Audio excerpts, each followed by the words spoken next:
I'm here with our very own athletic director, Colin Roy. Mr. Roy came out of retirement last year and has done some amazing things for our athletic department. You may have noticed that there's a lot of stuff happening on the fields. The groundwork, there's a bunch of caution tape around, bleachers, new buildings, etc. Hey, Mr. Roy. So thanks for joining us. So let's get to the questions. All right, when do you start thinking about fixing up the fields and facilities? Well, first of all, it's a pleasure to be here with you today, Becca and Ian and Anna. And when I first got hired, one of the things I did is I walked around the entire facility taking notes, looking at what I thought might be a possible upgrade, assessing what we had for facilities, and looking at things that we could do to improve what we have for kids, improve what we can provide for the community, and just overall making things better for Halldale High School. One of the first things that I looked to do was actually changing this backstop. What you see right now is a brand new backstop with the same height of the softball backstop. The original backstop that was here was actually built in 1962, and when I played baseball at Halldale High School, it was there and has been there ever since. We finally have it changed. We're hoping to prevent foul balls, as many as possible, from going into the woods. And you'll also see that we've extended it over in front of the baseball media booth to give more protection for the people who are up there announcing games. And one final thing about this particular area is that the building, which was built, I believe, in 1990, is in disrepair. The roof leaks, the swing door to the booth is rotten out. Bees make their nest inside, so we have also an additional project to take care of that, in which one of our own teachers, Jeremy Jameson, will be performing for us in the upcoming weeks.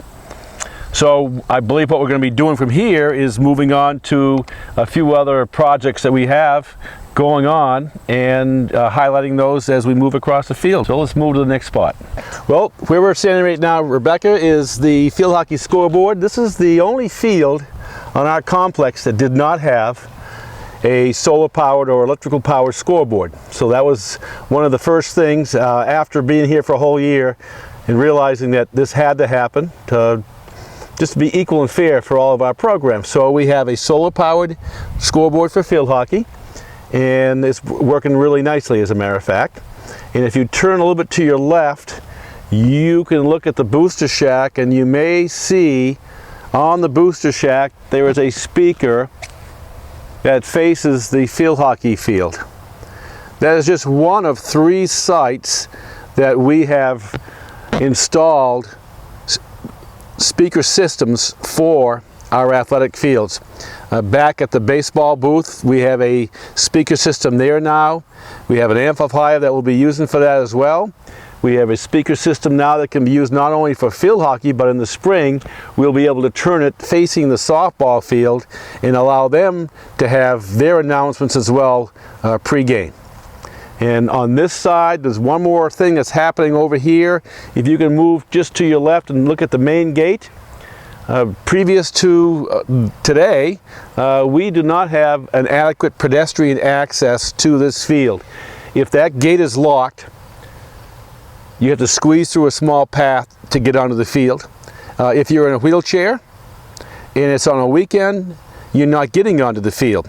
So we have a pedestrian gate going in there to allow access on this field, people at all times, without having any difficulties. And along with that, we will be widening out the asphalt entrance way to the gate so people have a hard surface as they come into this field. And I believe we'll now move on to the next field.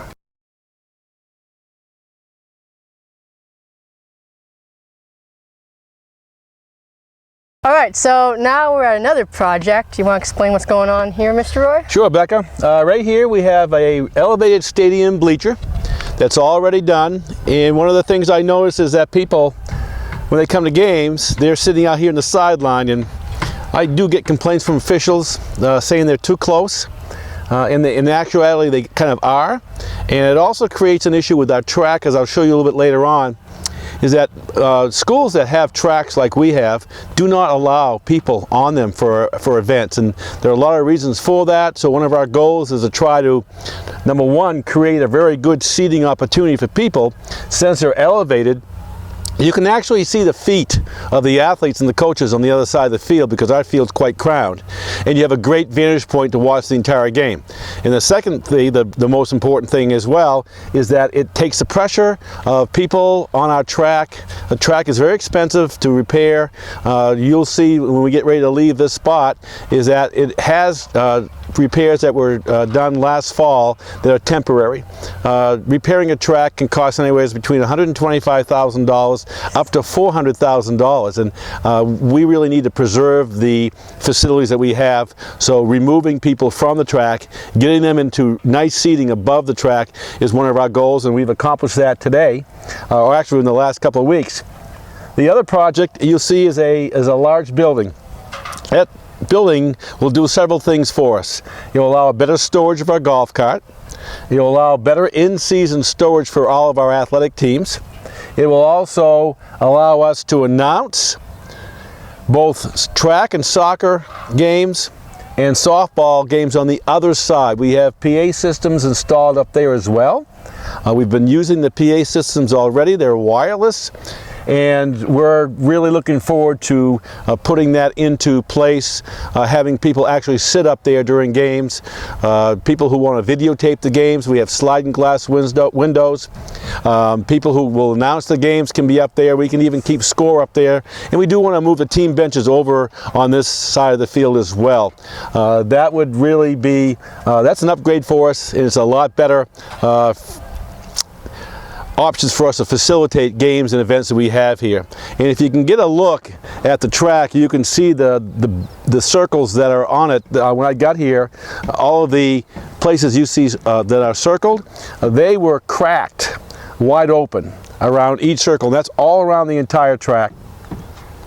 Without that being patched, you run the risk of getting wider and creating a very dangerous area for kids to compete in, and we try to remove the liability by patching them. And that's temporary, it's not going to last forever, and we'll be looking for future improvements as well.